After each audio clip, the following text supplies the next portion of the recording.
halkan waxaan ka salaamayaa ummadda Nabi Maxamed oo dhan meeshay ku nooshahay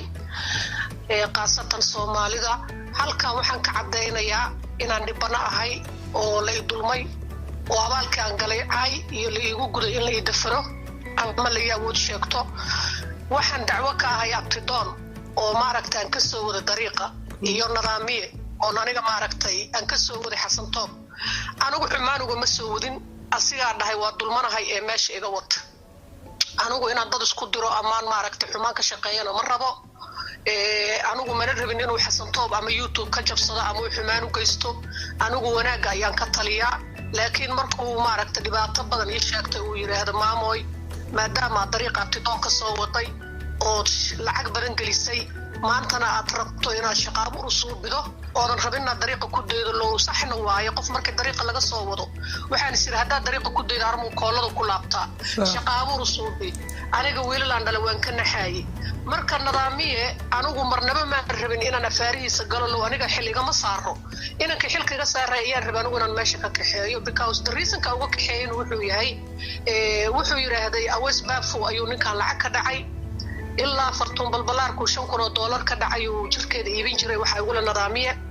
Xasan waa tuug ma qatro maadaama shaqaabuur adu soo dirayda abtidoon aniga ha iga reebin hooyo bilis hana kala reebin oo inuu la dhacay aniga waa dulmanaay hooyo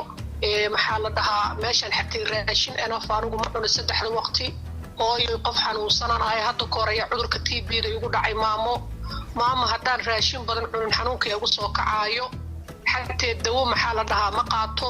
hooyo waa ku baryaaya halkan ha iga tagin si gaar ayuu ila soo hadlay telefoon ayuu ugu soo waalay anigu waad garanaysiin kulay maamo dhan way iska qalbi jilcsantaan qof dumar aan ahay marka anigu waxaan iraado hooyo Xasan raali ma ka yahay wuxuu ugu yiraahdo anigu Xasan shaqaalaan u ahay hadaan kala tagnana wiili hooyo isdhala kala tagaayo anigu Xasan meeshaan ugu ma xirni hooyo waa ku baryaa shaqa abuurkaas ha iga reebin hadaan wiilkaas mooto bajaaj u gado ama admiisu furto hana kale aniga nidaamiye waxaan isku baranay arinka abtidoon markii aniga aan ka soo wada dariiqa ka kaxeeyay oo haddana inkirsan yahay aan Xasan Toob u geeyay oo waliba marqaati fiidowyada ayaa wali la hayaa lama inkiri karo afkiisana uu ka qirtay barigu fiicna oo Xasan Toob la jooga inanka maanta isbedelay waxa waalaayana waxa waay nidaamiye anaga xaaladaas aan isku baranay waliba asigoo afkiisa kala maama qatro waroom London nidaamiyaha naftarkiisa oo dariiqa taagan oo fiidiyowga yaalahay uu leeyahay abtidoonow maama London joogto qatra la dhaha ku kafaala qaaday oo Xasan Toob iyo asiga ay soo wadaan qisadan ku wadana qisa xanuun badan ay aheeday because markay soo wadeen awas baafo ayuu inankani masayray group ay ahaayeen saaxiiba markaas wuxuu yiraahdo waranay kaxeeya waliba fiidiyowga waa la hayaa nidaamiyo afkiisa kale madaxweynaha Facebooka ayaan ku cimaamadaynaa oo koolada iska dhuuq darteeda joog aniga markaan muraara dilaacay aniga hooyaday London joogno ayaa waxaan ku gaarnay inaan iranka rabo in balwada laga saaro ayagana aysan ka gelinayeen oo balwada dariiqa sii joogo inaan si degdeg wax ugu qabano aniga marqaati waxa ay yarka life la dhahayo xataa asigaan waxaan Xasan ila baradooda ma haynin waxaan iraad warleeyo janalkiisa daawin jiray inanka iyo inamada kale xataa meesha ku haray labada groupka Westbaff way ahaayeen saddexdoodaba in soo kaxee in misaad ugu hay wuxuu yiri 700 maxal $700 صح lacagtii ugu badnaatay Xasan ayaan marka helay lambarkiisa asiga waliba ka qaatay waa wacay Xasan waxa ay qabtay inanka liibaan Xasan walaalkii kan yar wuxuu ugu yiri am sorry nidaamiya meesha gudoomiye ka ah la hadal nidaamiyaan la hadlay waxaan iraahayay inanka iyo doona haye nidaamiyo wuxuu ugu yiri ana Xasan iga weyn ilaahay weyn Xasan uu dhiibay Xasan wuxuu yiri hadda $400 soo dirto waynu doonaynaa hadii kalena kuma doonayno aniga $400 soo diray macal xawlaati inanka waa la ii keenay waliba waxaan ka dhameeyay inaan isla habeenka dariiqa looga tagin hooyana ay aqalka Xasan la keeno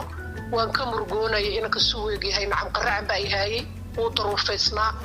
marka arinka nidaamiye sidaasaan isku baranay waynu xiriiri jirnay asay soo wici jiray oo mar walbana cabanayay oo lahaa hooyoy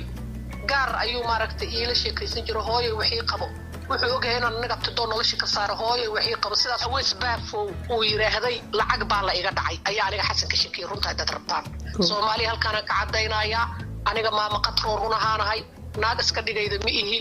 dadka xalay markuu nuur wareysanay lahaa waa naag matalayda oo anigu qofka raba lambarkayga xataa soo Ismaaciil ay la soo xiriiro waxaan qarinayo ma jiraan qof xaq darro laga galo la dhibaateeyanayo dumara oo maanta shalay farxadda inankaas ku garab qabanay maanta oo inayso aniga maxaa la dhahaa arrinka sidaas ayuu u dhacay anigu ma rabin inaan kala wado xasan iyo nidaamiye because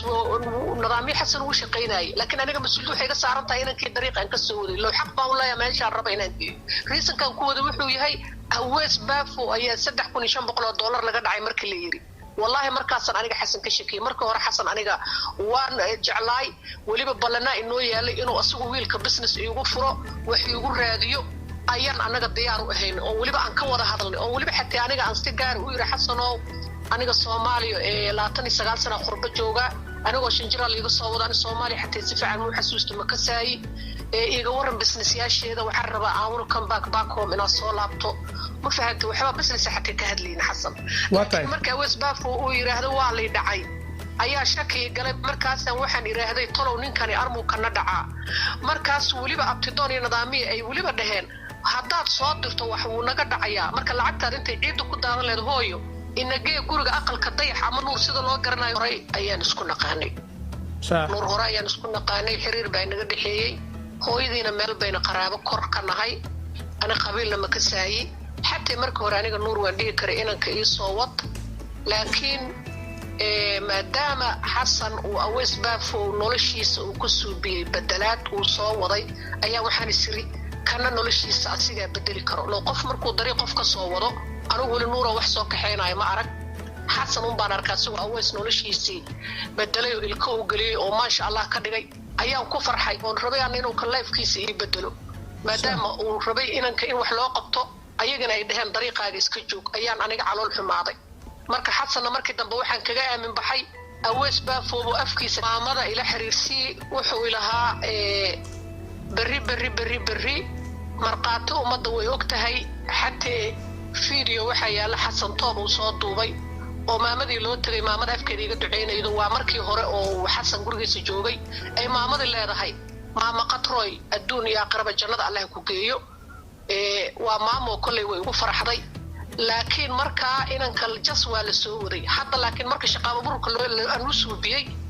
ayuu inankiis bedelay wiilka markuu guriga xasan toob joogo wuu fiicnaa maanta nidaamiye ayaa brainwash ku suubiyay oo bedelay markaan dhaho war maamadii waa aniga shaqa abuurkii suubiyay iigee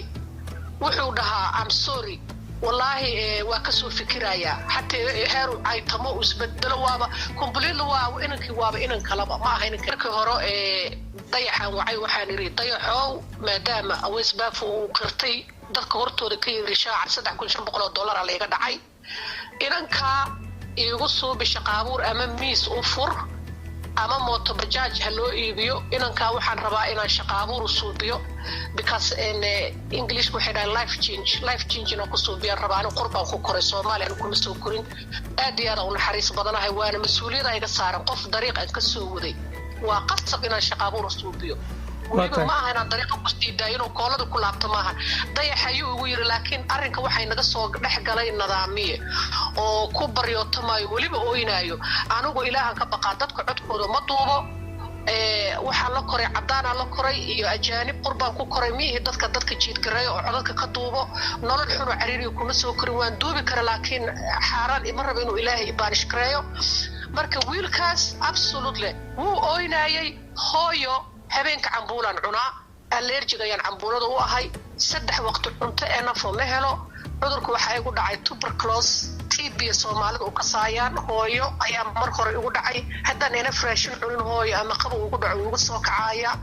ooyin buu la dhacay hooyada ayaa wiil gabar u ahay hooyo please anigana igu dar shaqa abuurka abtidoon hooyo ha iga sidaas aan ku soo waday because normal markuu qofku leeyahay hooyo meeshan waa lagu kala hulaalay ciidama joogto xasan waa laga kala tagay awees baafoona waa ka tagay fartuuna way ka tagtay $5,000 fartuun ka suubiyo oo he used to sell bodygeeda jirkeedu iibinay wallahi say fiyuusu ka suubinaayay ugu wardambeeyay nidaamii la hadlaayay ayaa waxaan ku fikiray asan maam tolow shaqa abuur 2 mooto bajaaj ma gari karo waa igu badanee 2 miis waxaan u saar way ugu badanaysaa 2 qof ka faaliqaadkooda ma yaro maxaa u soo bidaa ayaan ku fikiray okay qalbigayga waxa ku soo dhacay inaan u furo YouTube anu marka waxaan raadana nidaamiye I know inaad kala kicin kartid because haddaba shaqaala tahay laakiin inankan abtidoon garabuu rabaa waxna ma qoro waxna ma aqriyo weliba abtidoon ayaa iga bariyey oo iga dalbado yiraahday oo ku faraxsanahay maama I'm very happy igu soo dar hooyo nadaamiye markaas hooyo noloshayda waxbaan qabsan karaa laakiin hadda ma garanayo meelan aado nolol kale ka soo baxayo ciriiriya oo nooc kale jawi kale hadda soo galay lama qabsan karo qof aan ku tiirsado ee garaba maama ayaan doonayaa labadoodii marka waxaan ka dhigay partner laba qof oo isgarab qabsanayaan ka dhigay okay waxaan ku raadayay labadiinaba marka horta nuura ayaan u diray abtidoon markii dambe suu xasan sheegaba goor 6 saac ayaan miss call ka helay waan ku celiyay waxaan ku yiri okay aqalka nuur aad ayaan ku dhahay anigu ma rabin marnaba inuu xasan wixiisa jabsado ama uu waxeeyo aniga marka goor aroora ayaan maaragtay waxaan maqlay loo fakti hore habeenkiina wuxuu ugu yiri maamo haddaad YouTube noo furto channel cirkaas maraayo oo subscribe badan iyo views badan maama ayaan waxaad laakiin ka xig qasaala ka helaysaa taariikhda waa habeenka subaxdeeda xasan uu leeyahay YouTube la iga jabsaday habeenka anigu inaan qorayba aheedaba laakiin anu isma lahayn waan ugu xumeyn doonaa صح habeenka 6 saac bay aniga ii aheeday ayaga ma garanayo malaha waxay u aheeday 8 saac maal dhaha sagaal halkaan ana ka cadeynaya nuurna marqaati uu ka yahay low reasonka aan ku keenana hadda hore waa habeenkii 6 saac subaxda la jabsan doono xasan toob YouTube kiisa habeenkii aniga aan go'aan ku gaaray inaan YouTube u furo oo markaan ku yiri YouTube aan ku furaya adiga maadaama fanaan cod macaan oo heesay ataay oo YouTube-ka taqaano waa kala kicin kartaa laakiin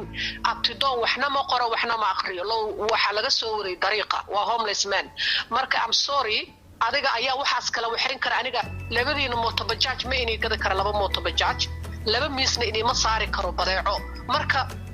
waxaan iga dhigaa shirka YouTube aan inay furaya qalabka YouTube-kana anaa gadaayo ee waa meeqo turbadiiba uu garanay wuxuu ugu yiri hooyo $200 hadaan soo dirto waa enough صح waliba wuxuu ugu yiraahdo hooyo hadaan YouTube noo furto waxa igu ballan uu yiri inaan gudoomiyo gulfaan oo kale aan hooyo ka dhigano adigaana la ilaahay ka sukow xoogeena anaga ilmahaadii hooyo ayaan nahay waxeena adaale hadaan xamar timaadana wiilkaagii oo kale ayaan naqan doonaa waliba waxaan shaqeeyaa hadaan lacag soo biyo waxaagii waan ku soo celin doonaa anu markaa waxaan dhaafsado ku yiri aniga London aan ku noolahay family lacag laan ka dhashay ma sha Allah hooyo aniga lacag London la iguma soo diraayo inaan inii soo diro